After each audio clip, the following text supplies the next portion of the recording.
जय श्री राधे। दर्शकों, आज हम पापांकुशा एकादशी के उपलक्ष्य में कृष्णाष्टकम स्तोत्र का पाठ करेंगे। श्री कृष्णाष्टकम। भजे व्रजे कमंडनम समस्त पाप खंडनम स्वभक्त चित्तरंजनम सदैव नंदनंदनम सुपिच्छ गुच्छ मस्तकं सुनाद वेणुहस्तकं अनंगरंगसागरं नमामि कृष्णनागरं मनोज गर्वमोचनं विशाललोललोचनं विधूत गोपशोचनं नमामि पद्मलोचनं करारविन्दभूधरं स्मितावलोकसुन्दरं महेन्द्रमानदारणं नमामि कृष्णवारणं कदम्बसूनकुण्डलं सुचारुगण्डमण्डलं प्रजाङ्गनैकवल्लभं नमामि कृष्णदुर्लभम् यशोदया समोदया सगोपया सनन्दया युतं सुखैकदायकं नमामि गोपनायकं सदैव पादपङ्कजं मदीयमानसे निजं दधानमुक्तिपालकं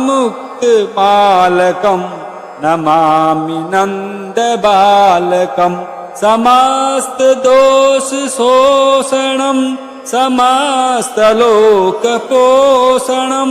समस्तगोपमानसं नमामि नन्दलालसं भुवो भरावतारकं भवाब्धिकर्णधारकं यशोमती किशोरकं नमामि चित्तचोरकं त्रिगन्तकान्तभङ्गिनं सदा सदालिसङ्गिनं दिने दिने नवं नवं नमामि नन्दसम्भवं गुणाकरं सुखाकरं कृपाकरं कृपापरं सुरद्विषन्निकन्दनं नमामि गोपनन्दनं नवीनगोपनागरं नवीनकेलिलं पटं नमामि मेघसुन्दरं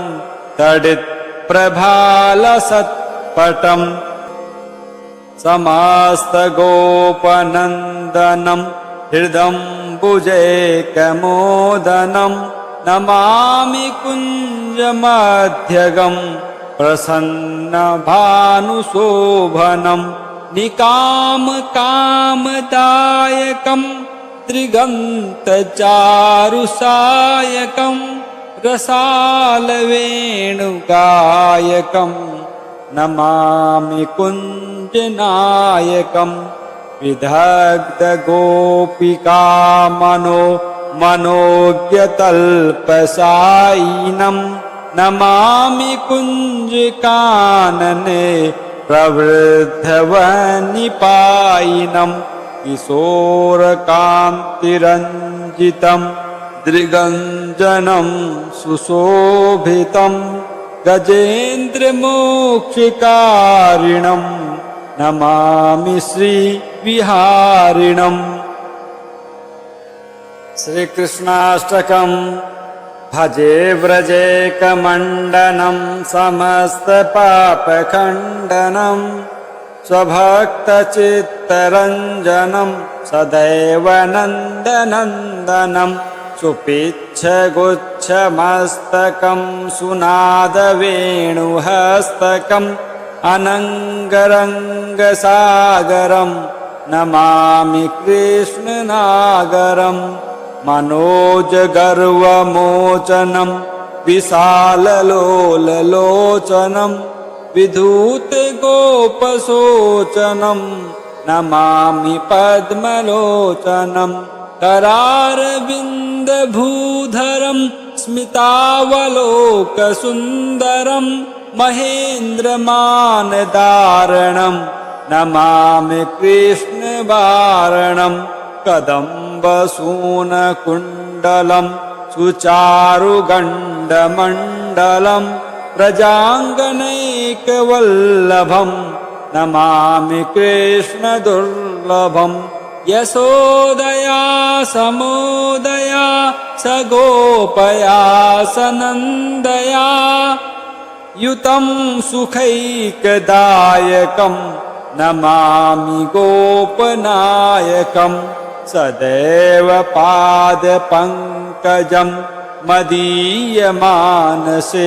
निजं दधानमुक्तिपालकं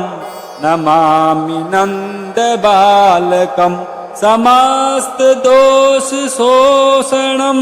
समस्तलोकपोषणं समस्तगोपमानसं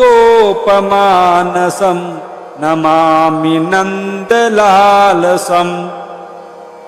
भुवो भरावतारकं भवाब्धिकर्णधारकं यशोमतीकिशोरकं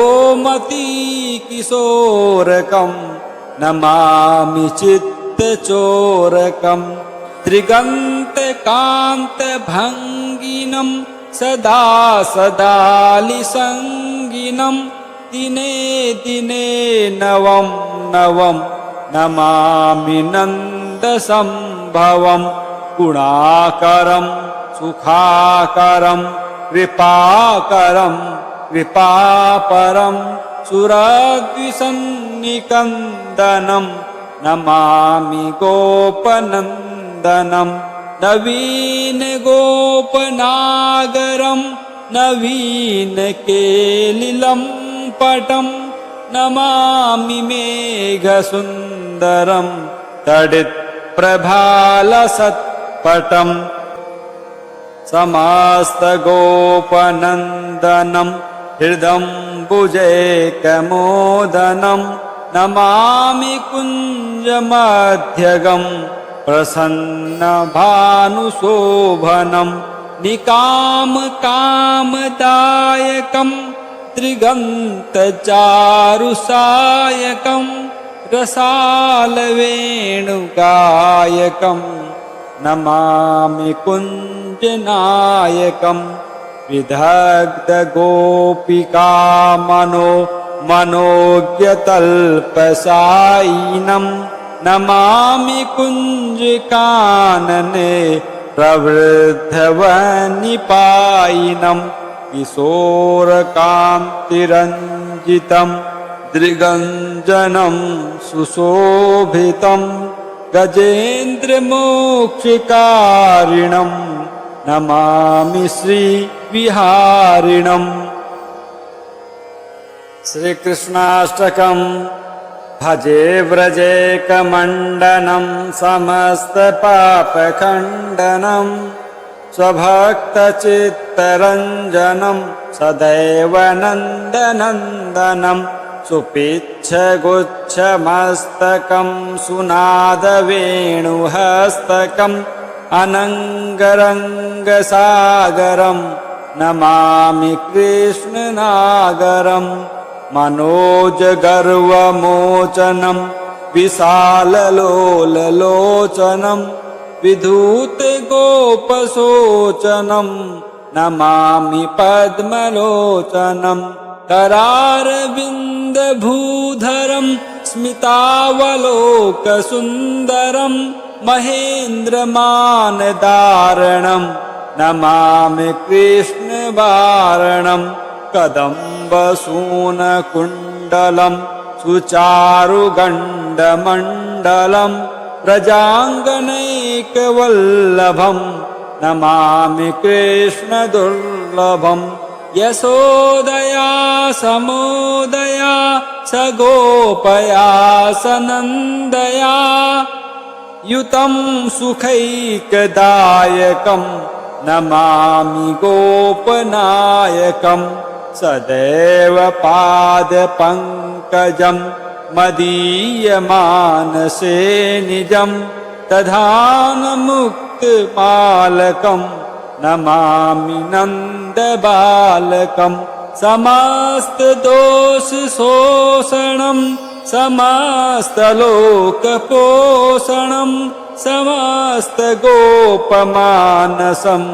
नमामि नन्दलालसम् भुवो भरावतारकं भवाब्धिकर्णधारकं यशोमतीकिशोरकं नमामि चित्तचोरकं त्रिगन्तकान्तभङ्गिनं सदा सदालिसङ्गिनं दिने दिने नवं नवं नमामि नन्दसम्भवं गुणाकरं सुखाकरं कृपाकरं कृपापरं सुरद्विषन्निकन्दनं नमामि गोपनन्दनं नवीनगोपनागरं नवीनकेलिलं पटं नमामि मेघसुन्दरं तडित्प्रभालसत्पटम् समस्तगोपनन्दनं हृदम्बुजैकमोदनं नमामि कुञ्जमध्यगं प्रसन्नभानुशोभनं निकामकामदायकं त्रिगन्तचारुसायकं रसालवेणुगायकं नमामि कुञ्जनायकं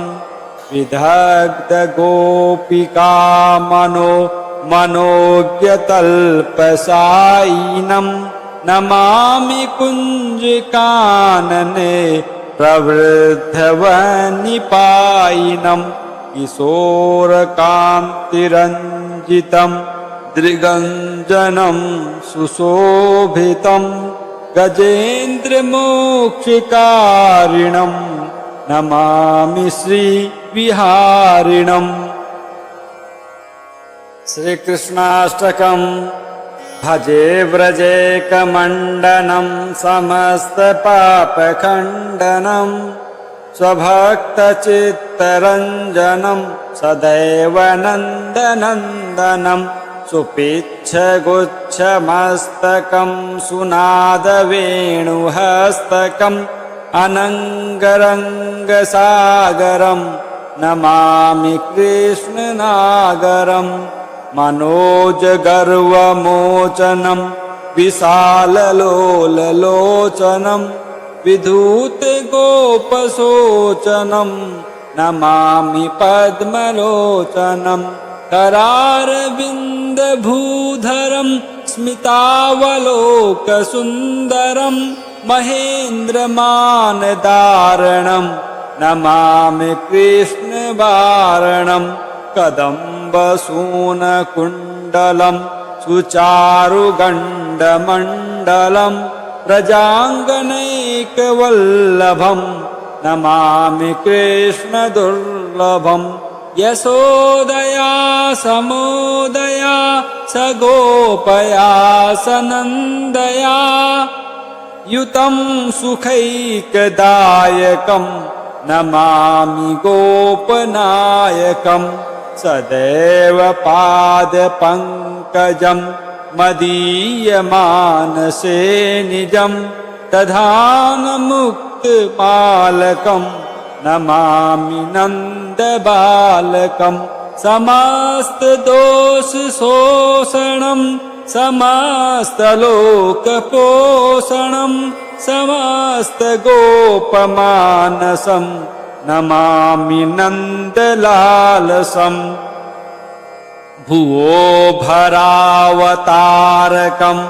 भवाब्धिकर्णधारकं यशोमतीकिशोरकं नमामि चित्तचोरकं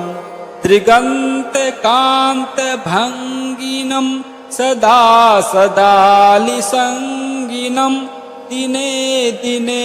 नवं नवं नमामि नन्दसम्भवं गुणाकरं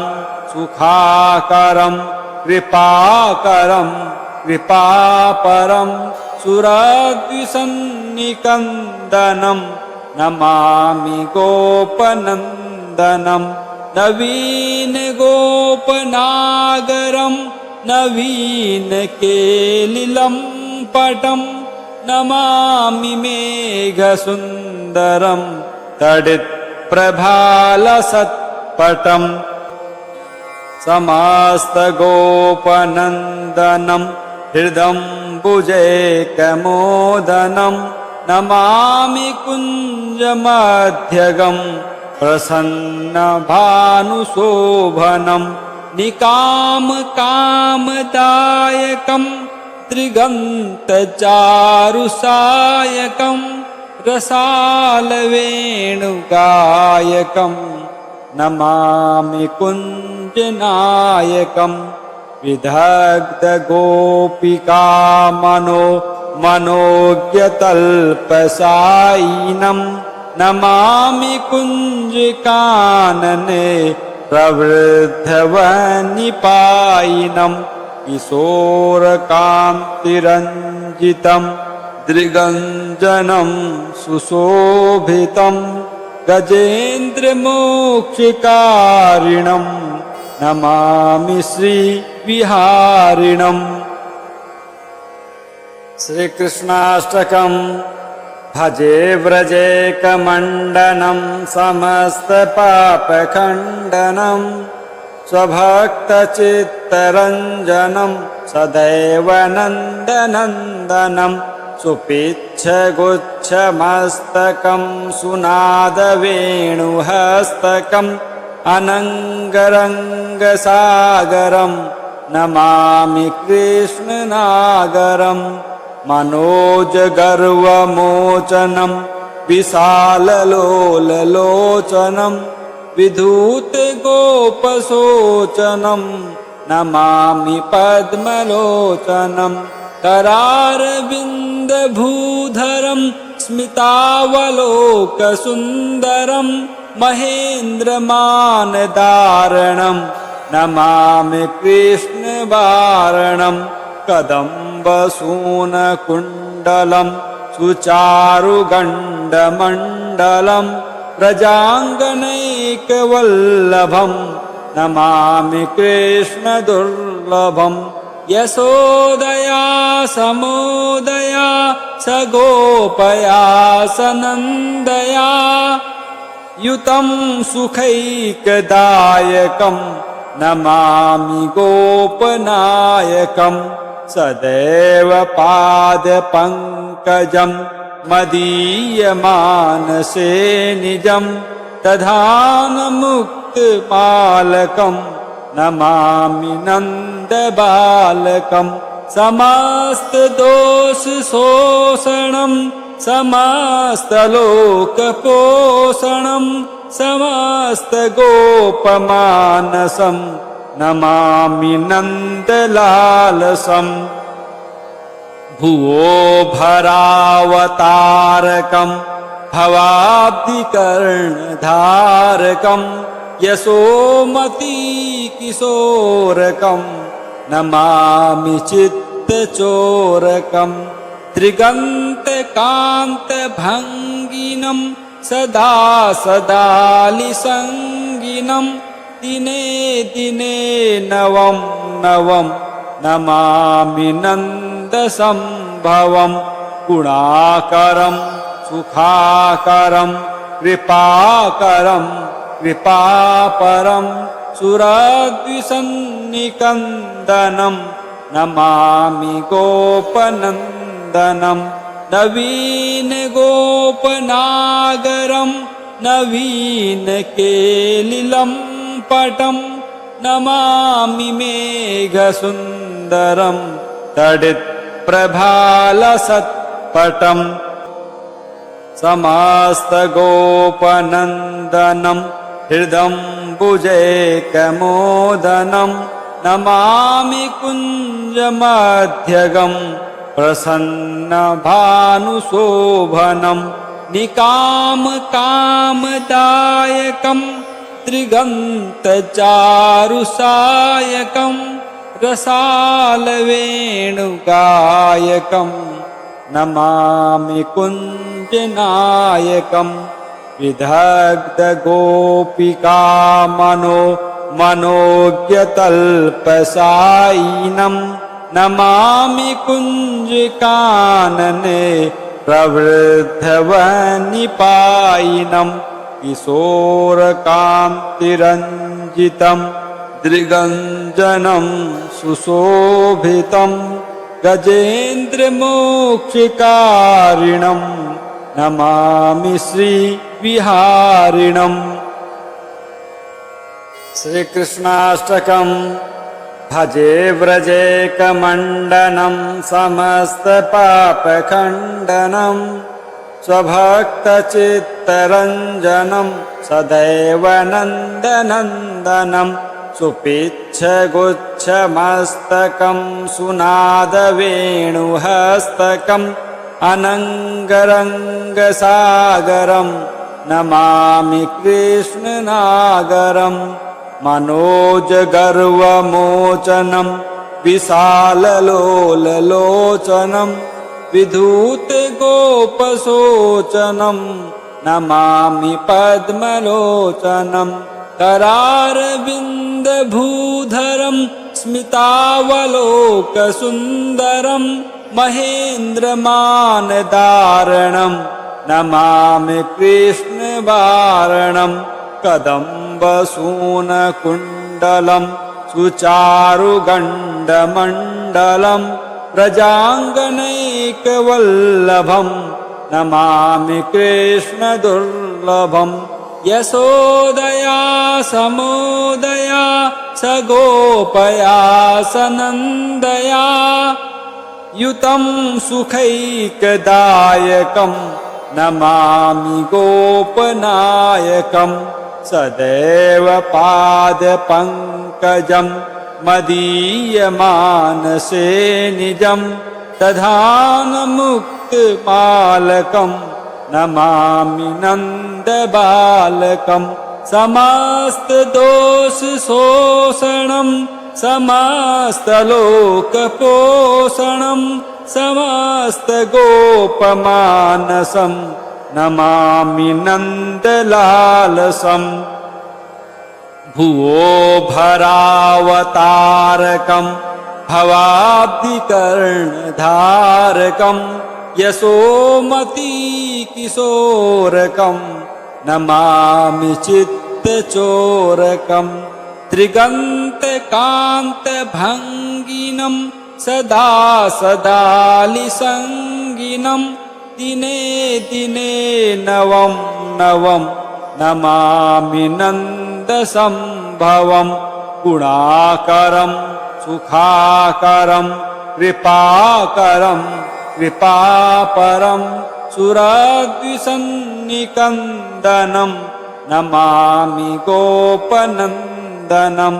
नवीनगोपनागरं नवीनकेलिलं पटं नमामि मेघसुन्दरं तडित्प्रभालसत्पटं समस्तगोपनन्दनं हृदम्बुजैकमोदनं नमामि कुञ्जमध्यगं प्रसन्नभानुशोभनं निकामकामदायकं त्रिगन्तचारुसायकं रसालवेणुगायकं नमामि कुञ्जनायकं मनोज्ञतल्पसायिनं नमामि कुञ्जकानने प्रवृद्धवनिपायिनं किशोरकान्तिरञ्जितं दृगञ्जनं सुशोभितं गजेन्द्रमोक्षकारिणम् नमामि श्रीविहारिणम् श्रीकृष्णाष्टकम् भजे व्रजेकमण्डनं समस्तपापखण्डनं स्वभक्तचित्तरञ्जनं सदैव नन्दनन्दनं सुपिच्छगुच्छमस्तकं सुनादवेणुहस्तकम् अनङ्गरङ्गसागरं नमामि कृष्णनागरम् मनोजगर्वमोचनं विशाललोललोचनं विधूतगोपशोचनं नमामि पद्मलोचनं करारविन्दभूधरं स्मितावलोकसुन्दरं महेन्द्रमानदारणं नमामि कृष्णवारणं कदम्बसूनकुण्डलं सुचारुगण्डमण्डलं प्रजाङ्गनैकवल्लभं नमामि कृष्णदुर्लभं यशोदया समोदया सगोपया सनन्दया युतं सुखैकदायकं नमामि गोपनायकं सदैव पादपङ्कजं मदीयमानसे निजं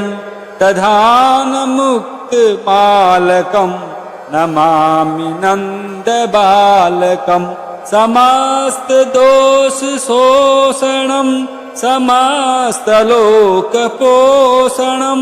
समस्तगोपमानसं नमामि नन्दलालसम् भुवो भरावतारकं भवाब्धिकर्णधारकं यशोमतीकिशोरकं नमामि चित्तचोरकं त्रिगन्तकान्तभङ्गिनं सदा सदालिसङ्गिनं दिने दिने नवं नवं नमामि नन्दसम्भवं गुणाकरं सुखाकरं कृपाकरं कृपापरं सुरद्विषन्निकन्दनं नमामि गोपनन्दनं नवीनगोपनागरं नवीनकेलिलं पटं नमामि मेघसुन्दरं तडित्प्रभालसत्पटं समस्तगोपनन्दनं हृदम्बुजैकमोदनं नमामि कुञ्जमध्यगं प्रसन्नभानुशोभनं निकामकामदायकं त्रिगन्तचारुसायकं रसालवेणुगायकं नमामि कुञ्जनायकं विदग्धगोपिकामनो मनोज्ञतल्पसायिनं नमामि कुञ्जकानने प्रवृद्धवनिपायिनं किशोरकान्तिरञ्जितं दृगञ्जनं सुशोभितं गजेन्द्रमोक्षकारिणं नमामि श्रीविहारिणम्